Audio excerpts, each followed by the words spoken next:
নমস্কার বন্ধুরা, গোপলু কিচেনে আপনাদের সবাইকে স্বাগত জানাই।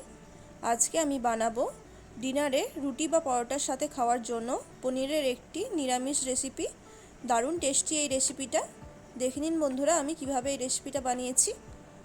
আমি এখানে 200 গ্রাম পনির নিয়েছি। পনিরগুলোকে আমি চৌকো চৌকো করে টুকরো করে নেব। পনিরগুলো খুব বড় করে কাটিয়ে নিই, মোটামুটি একটা চৌকো চৌকো পিস করে কেটে নিয়েছি। পনিরগুলো সব কেটে নিয়েছি, এবার একটি প্লেটে তুলে নিচ্ছি। এরপর আমি এখানে 50 গ্রামের মতো কাজু নিয়েছি, এটিকেও মিহি পেস্ট বানিয়ে নেব। গ্যাসের ওভেনে একটি কড়াই বসিয়ে দিয়েছি, ওর মধ্যে পরিমাণ মতো সাদা তেল দিয়ে দেব। তেল গরম হয়ে গেলে পনিরগুলো এবার ভেজে নেব। পনিরগুলো ভাজার সাথে সাথেই ওর মধ্যে হাফ টিস্পুন লবণ আর half teaspoon red chilli powder দিয়ে দেব। পনিরগুলোকে মিডিয়াম আঁচে লাল লাল করে ভেজে নেব। পনিরগুলোকে লাল লাল করে ভেজে নিয়েছি, এবার তেল থেকে ছেঁকে একটি পাত্রে তুলে নেব। এরপর একটি পাত্রে জল নিয়ে তার মধ্যে হাফ টিস্পুন লবণ মিশিয়ে নিচ্ছি। ওর মধ্যে পনিরগুলোকে কিছুক্ষণ ভিজিয়ে রাখবো, যাতে পনিরগুলো অনেক সফট হয়ে যায়। এরপর ওই একই কড়াইয়ের মধ্যে আর একটু তেল অ্যাড করে দিয়ে ওর মধ্যে 2টো এলাচ, 4 থেকে 5টা লবঙ্গ, 4টে দারচিনি, 8 থেকে 10টা গোলমরিচ এবং হাফ ইঞ্চের মতো জয়িত্রী আর হাফ টিস্পুন গোটা জিরে দিয়ে দেব। গরম মশলাগুলো 10 সেকেন্ডের মতো ভেজে নিতে হবে।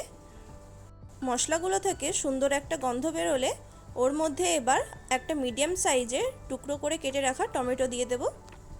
টমেটোটা তেলের মধ্যে ভালো করে ভেজে নিতে হবে। আপনারা চাইলে এখানে টমেটো পেস্ট দিতে পারেন। আমি এখানে টমেটোটা যেহেতু ছোট করে কুচি করে দিয়েছি, সেই জন্য একটু ঢাকা দিয়ে নরম করে নিলাম। টমেটোটা ভালো মতো গলে গেছে, এবার ওর মধ্যে দিয়ে দেব 1.5 চা চামচ আদা আর কাঁচা লঙ্কা বাটা। এগুলিকেও মশলার সাথে ভালো করে কষিয়ে নেব। কিছুক্ষণ আদা আর কাঁচা লঙ্কা কষিয়ে নেওয়ার পর এবার ওর মধ্যে দিয়ে দেব কাজু বাটা, যেটা আগে থেকে আমি বানিয়ে রেখেছিলাম। কাজুটা কিছুক্ষণ সময় ধরে একটু ভেজে নিতে হবে মশলার সাথে, যেহেতু কাজুর একটা কাঁচা গন্ধ থাকে। এবার মশলা থেকে তেল ছাড়তে শুরু করলে ওর মধ্যে সামান্য একটু জল দিয়ে দেব। কাজুটা ভাজার সময়ই একটু কড়াতে লেগে যেতে পারে, সেই জন্য সামান্য একটু জল দিয়ে দিতে হবে। এরপর ওর মধ্যে দিয়ে দেব হাফ টিস্পুন ধনে গুঁড়ো, স্বাদ মতো লবণ, হাফ টিস্পুন চিনি, দিয়ে দেব half teaspoon Kashmiri red chilli powder. এরপর সামান্য একটু জল দিয়ে মশলাটা খুব ভালো করে কষিয়ে নিতে হবে, যতক্ষণ না মশলা থেকে তেল ছাড়ে।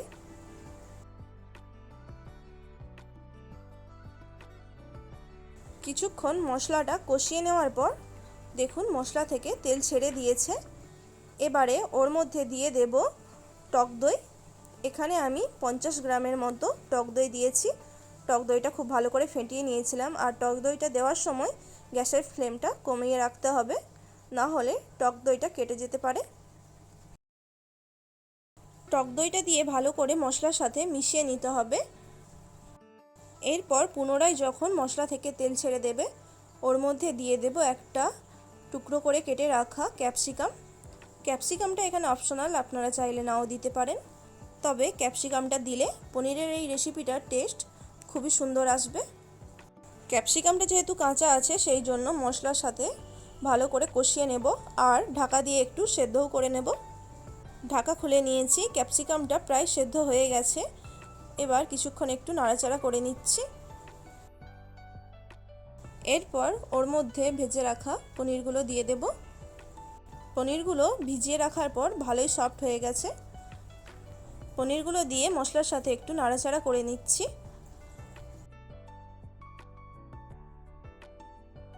পনিরটা মশলার সাথে কষিয়ে নিয়ে এরপর গ্রেভি বানানোর জন্য ওর মধ্যে গরম জল দিয়ে দেব পরিমাণ মতো। যেহেতু এটি রুটি বা পরোটার সাথে খাওয়া হবে, সেই জন্য গ্রেভি কম পরিমাণে রাখতে হবে। জলটা দিয়ে সমস্ত কিছুর সাথে ভালো করে মিশিয়ে নিচ্ছি।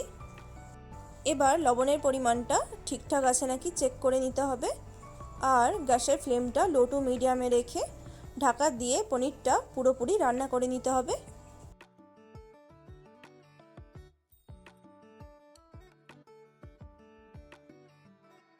পনিরটা সম্পূর্ণ রান্না হয়ে গেছে।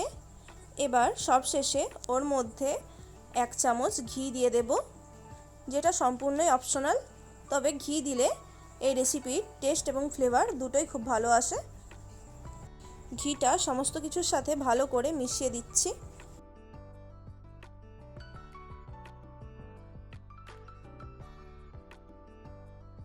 আর সবশেষে ফ্লেভারটা আরও বাড়ানোর জন্য ওর মধ্যে দিয়ে দেব 1/2 চামচের মতো কাসুরি মেথি। কাসুরি মেথি দিলে যে কোনো পনিরের রেসিপির টেস্ট আরও বেড়ে যায়। এটিকেও ভালো করে পনিরের সাথে মিশিয়ে দিচ্ছি। দেখুন বন্ধুরা, আজকের পনিরের এই রেসিপি আমার সম্পূর্ণ তৈরি হয়ে গেল। রেসিপিটা কেমন লাগলো অবশ্যই কমেন্ট করে জানাবেন। ভালো লাগলে ভিডিওটিতে একটি লাইক করে দেবেন। আর আমার চ্যানেলে নতুন বন্ধু হয়ে থাকলে প্লিজ চ্যানেলটিকে সাবস্ক্রাইব করে পাশে থাকবেন। ভালো থাকবেন, সুস্থ থাকবেন, ধন্যবাদ।